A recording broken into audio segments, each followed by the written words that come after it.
Las primeras civilizaciones humanas, que aparecieron en diferentes puntos del globo, tenían ciertas características en común. Una de ellas, es que la mayoría de ellas construyeron pirámides.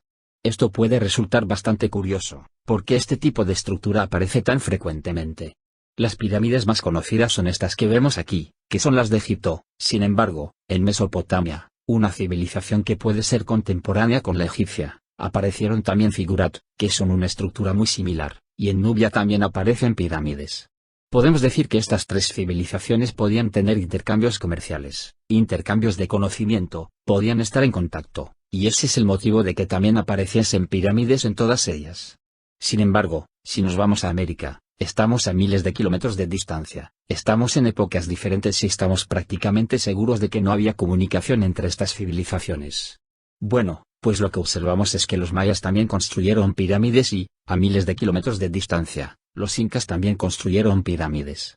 Bueno, pues, en Asia también encontramos pirámides, por ejemplo, en el antiguo imperio chino también se construyeron pirámides, y en India. Esto no es exactamente una pirámide, pero sí que los antiguos indios también construyeron templos, que tienen una forma muy parecida a la de la pirámide.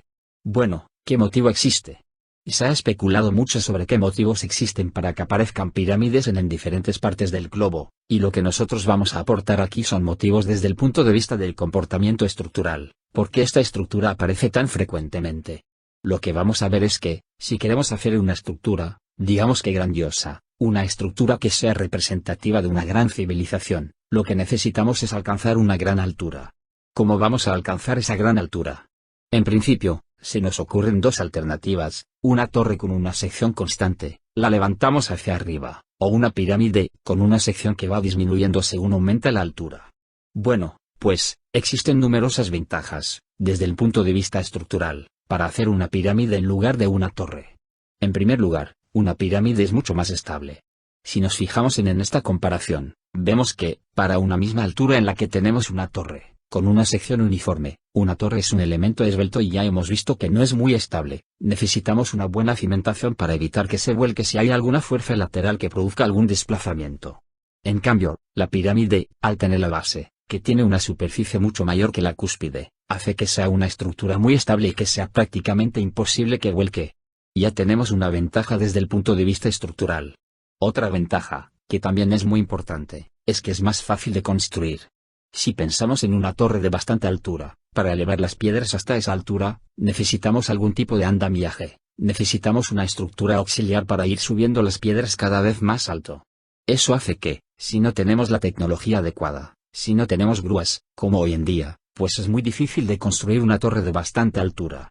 En cambio en una pirámide es muy sencillo porque se coloca la base, sobre esa base se coloca la siguiente hilera de piedras, que por supuesto tiene una sección más pequeña, y por lo tanto podemos utilizar la base, y así sucesivamente, vamos aprovechando la estructura que hayamos construido para ir incrementando su altura. Por lo tanto es muchísimo más sencillo de construir. Además, tenemos la ventaja de que tenemos menores tensiones. Hemos visto que las tensiones son fuerzas divididas por superficie. En la torre la sección es uniforme, luego todo el peso tiene que caer sobre la misma superficie. En cambio, en la pirámide lo que hacemos es que vamos aumentando la sección. Por lo tanto, el peso de la parte de arriba se va repartiendo por una superficie cada vez mayor, y por lo tanto, van disminuyendo las tensiones cada vez.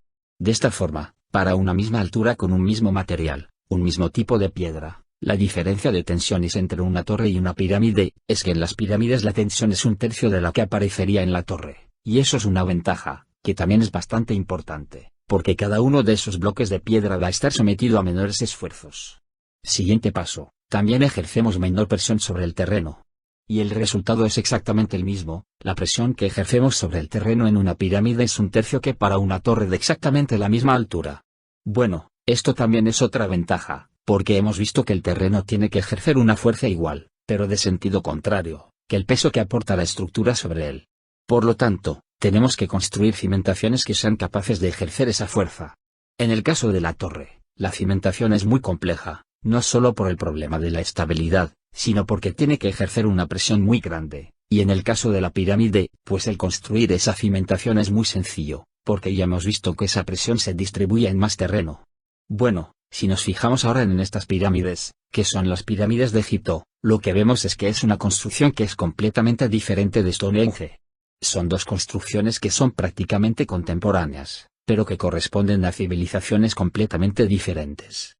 Bueno, lo que vamos a ver el siguiente vídeo es cómo estas estructuras completamente diferentes nos hablan de civilizaciones diferentes, nos hablan de sociedades diferentes, y entonces, vamos a ver también qué nos dicen las pirámides de Egipto acerca de sus constructores, acerca de la sociedad en la que vivían los constructores.